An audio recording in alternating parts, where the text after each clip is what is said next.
Good evening, my fellow Americans. 10 days ago, in my report to the nation on Vietnam, I announced the decision to withdraw an additional 150,000 Americans from Vietnam over the next year. I said then that I was making that decision despite our concern over increased enemy activity in Laos, in Cambodia, and in South Vietnam. And at that time, I warned that if I concluded that increased enemy activity in any of these areas endangered the lives of Americans remaining in Vietnam, I would not hesitate to take strong and effective measures to deal with that situation. Despite that warning, North Vietnam has increased its military aggression in all these areas, and particularly in Cambodia. After full consultation with the National Security Council, Ambassador Bunker, General Abrams, and my other advisors, I have concluded that the actions of the enemy in the last 10 days clearly endanger the lives of Americans who are in Vietnam now and would constitute an unacceptable risk to those who will be there after withdrawal of another 150,000. To protect our men who are in Vietnam and to guarantee the continued success of our withdrawal and Vietnamization programs, I have concluded that the time has come for action. Tonight, I shall describe the actions of the enemy, the actions I have ordered to deal with that situation, and the reasons for my decision. Cambodia, a small country of 7 million people, has been a neutral nation since the Geneva Agreement of 1954, an agreement, incidentally, which was signed by the government of North Vietnam. American policy since then has been to scrupulously respect the neutrality of the Cambodian people. We have maintained a skeleton diplomatic mission of fewer than 15 in Cambodia's capital, and that only since last August. For the previous 4 years, from 1965 to 1969, we did not have any diplomatic mission whatever in Cambodia. And for the past 5 years, we have provided no military assistance whatever and no economic assistance to Cambodia. North Vietnam, however, has not respected that neutrality. For the past 5 years, as indicated on this map that you see here, North Vietnam has occupied military sanctuaries all along the Cambodian frontier with South Vietnam. Some of these extend up to 20 miles into Cambodia. The sanctuaries are in red, and as you note, they are on both sides of the border.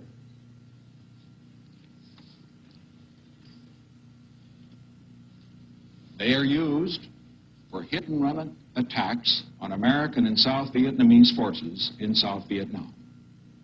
These communist-occupied territories contain major base camps, training sites, logistics facilities, weapons and ammunition factories, airstrips, and prisoner-of-war compounds.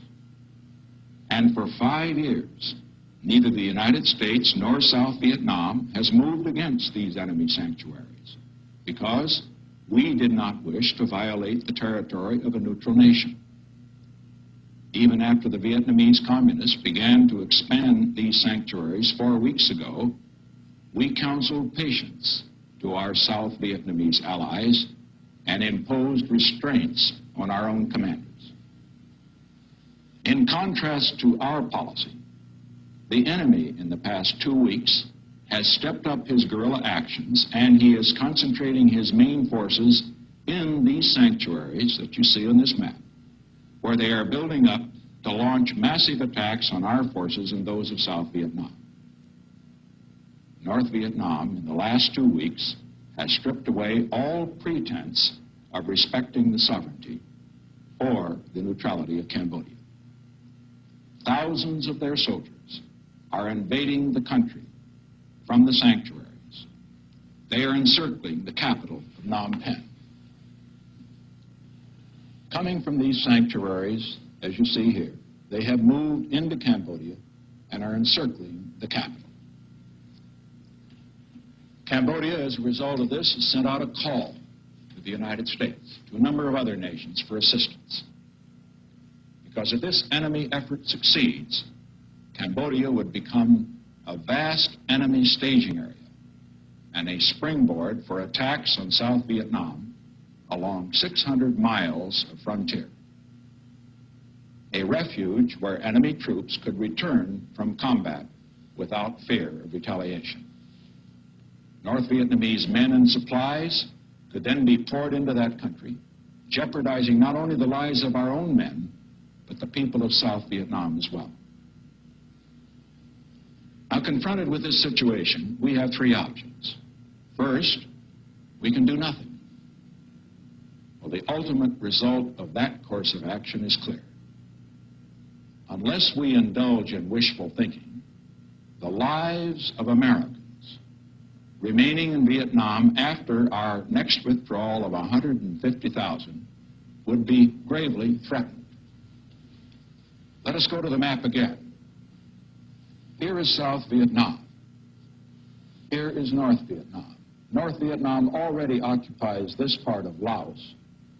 If North Vietnam also occupied this whole band in Cambodia, or the entire country, it would mean that South Vietnam was completely outflanked, and the forces of Americans in this area, as well as the South Vietnamese, would be in an untenable military position.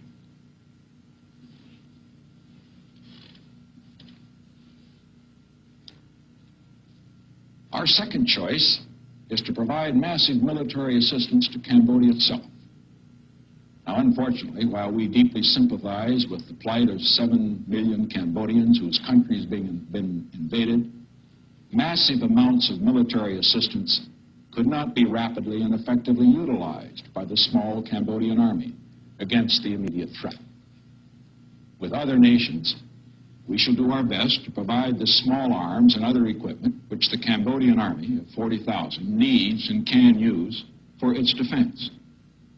But the aid we will provide will be limited to the purpose of enabling Cambodia to defend its neutrality, and not for the purpose of making it an active belligerent on one side or the other. Our third choice is to go to the heart of the trouble. And that means cleaning out major North Vietnamese and Viet Cong occupied territories. These sanctuaries which serve as bases for attacks on both Cambodia and American and South Vietnamese forces in South Vietnam. Some of these, incidentally, are as close to Saigon as Baltimore is to Washington. This one, for example, is called the Parrot's Beak. It's only 33 miles from Saigon.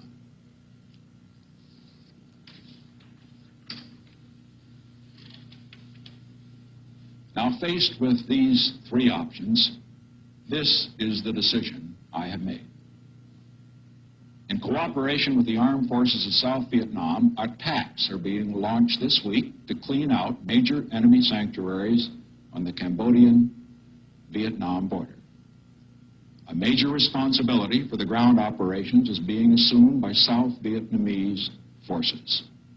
For example, the attacks in several areas, including the Parrot's Beak that I referred to a moment ago, are exclusively South Vietnamese ground operations under South Vietnamese command, with the United States providing air and logistical support.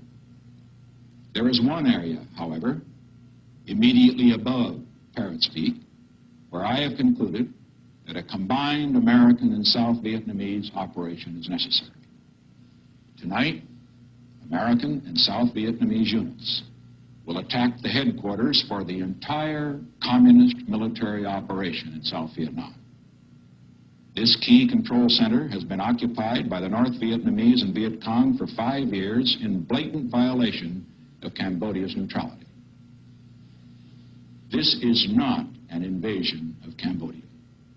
The areas in which these attacks will be launched are completely occupied and controlled by North Vietnamese forces. Our purpose is not to occupy the areas. Once enemy forces are driven out of these sanctuaries, and once their military supplies are destroyed, we will withdraw. These actions are in no way directed to the security interests of any nation. Any government that chooses to use these actions as a pretext for harming relations with the United States will be doing so on its own responsibility and on its own initiative, and we will draw the appropriate conclusions. And now let me give you the reasons for my decision. A majority of the American people, a majority of you listening to me, are for the withdrawal of our forces from Vietnam. The action I have taken tonight is indispensable for the continuing success of that withdrawal program. A majority of the American people want to end this war rather than to have it drag on interminably. The action I have taken tonight will serve that purpose. A majority of the American people want to keep the casualties of our brave men in Vietnam at an absolute minimum. The action I take tonight is essential if we are to accomplish that goal. We take this action not for the purpose of expanding the war into Cambodia, but for the purpose of ending the war in Vietnam and winning the just peace we all desire. We have made, we will continue to make every possible effort to end this war through negotiation at the conference table rather than through more fighting in the battlefield. Let's look again at the record. We've stopped the bombing of North Vietnam. We have cut air operations by over 20%. We've announced the withdrawal of over 250,000 of our men. We've offered to withdraw all of our men if they will withdraw theirs. We've offered to negotiate all issues with only one condition, and that is that the future of South Vietnam be determined not by North Vietnam and not by the United States, but by the people of South Vietnam themselves. The answer of the enemy has been intransigence at the conference table, belligerence at Hanoi, massive military aggression in Laos and Cambodia, and stepped-up attacks in South Vietnam designed to increase American casualties. This attitude has become intolerable. We will not react to this threat to American lives merely by plaintive diplomatic protests. If we did, the credibility of the United States would be destroyed in every area of the world where only the power of the United States deters aggression. Tonight, I again warn the North Vietnamese that if they continue to escalate the fighting when the United States is withdrawing its forces, I shall meet my responsibility as Commander-in-Chief of our armed forces to take the action I consider necessary to defend the security of our American men. The action that I have announced tonight puts the leaders of North Vietnam on notice that we will be patient in working for peace. We will be conciliatory at the conference table, but we will not be humiliated. We will not be defeated. We will not allow American men by the thousands to be killed by an enemy from privileged sanctuaries. The time came long ago to end this war through peaceful negotiations. We stand ready for those negotiations. We've made major efforts, many of which must remain secret. I say tonight, all the offers and approaches made previously remain on the conference table whenever Hanoi is ready to negotiate seriously. If the enemy response to our most conciliatory offers for peaceful negotiation continues to be to increase its attacks and humiliate and defeat us, we shall react accordingly.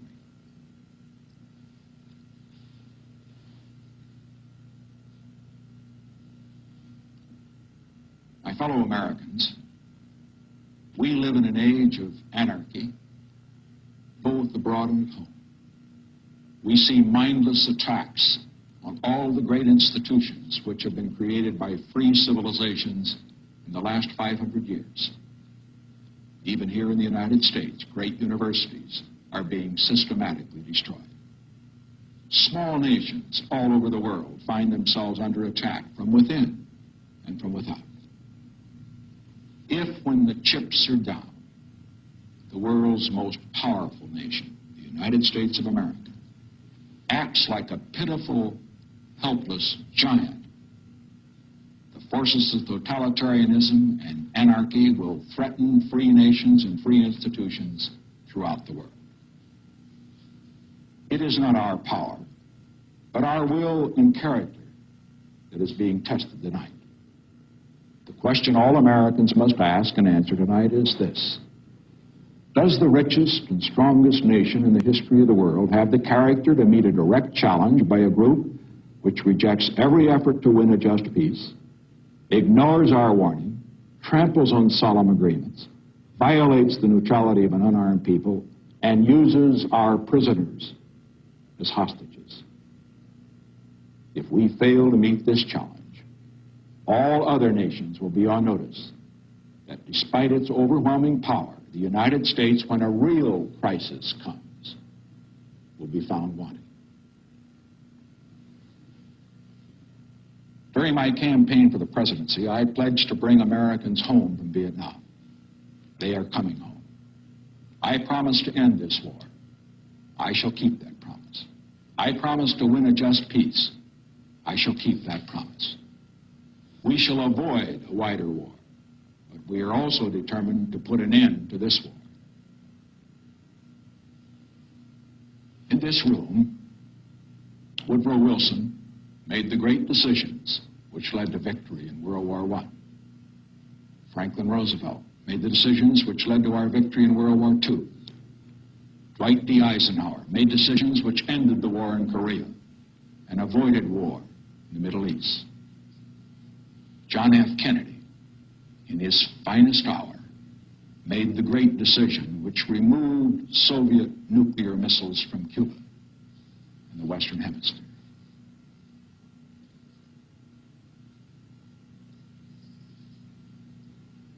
I have noted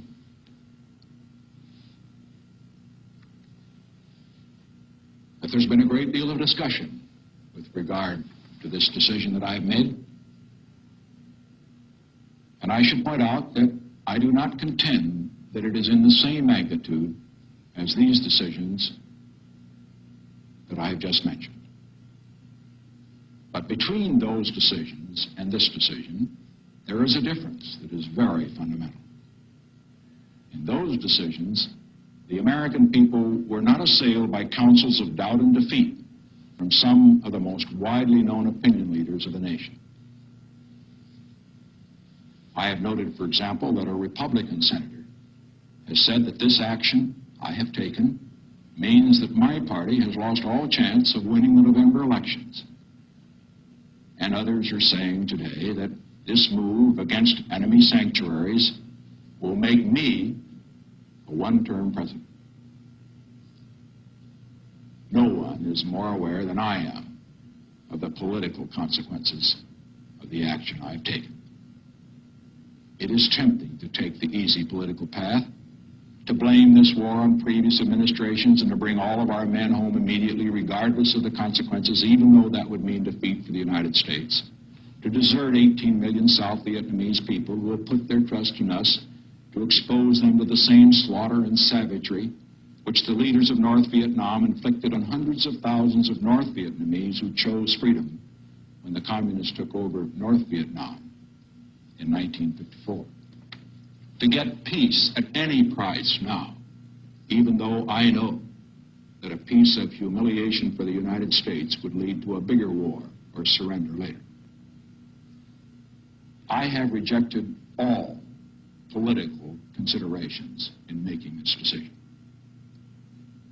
Whether my party gains in November is nothing compared to the lives of 400,000 brave Americans fighting for our country and for the cause of peace and freedom in Vietnam.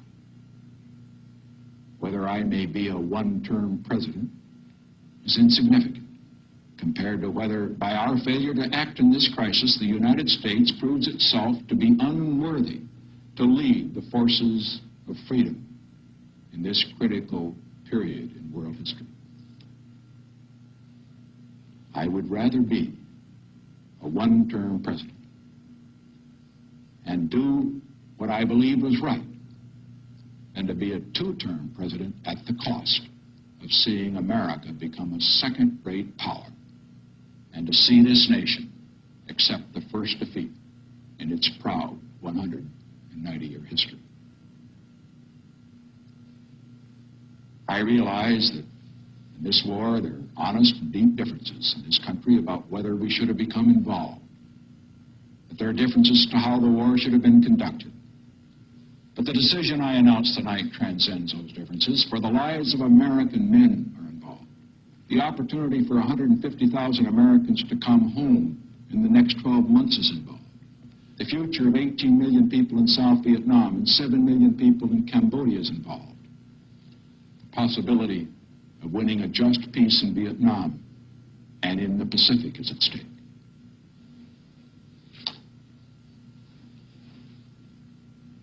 It is customary to conclude a speech from the White House by asking support for the President of the United States. Tonight, I depart from that precedent. What I ask is far more important.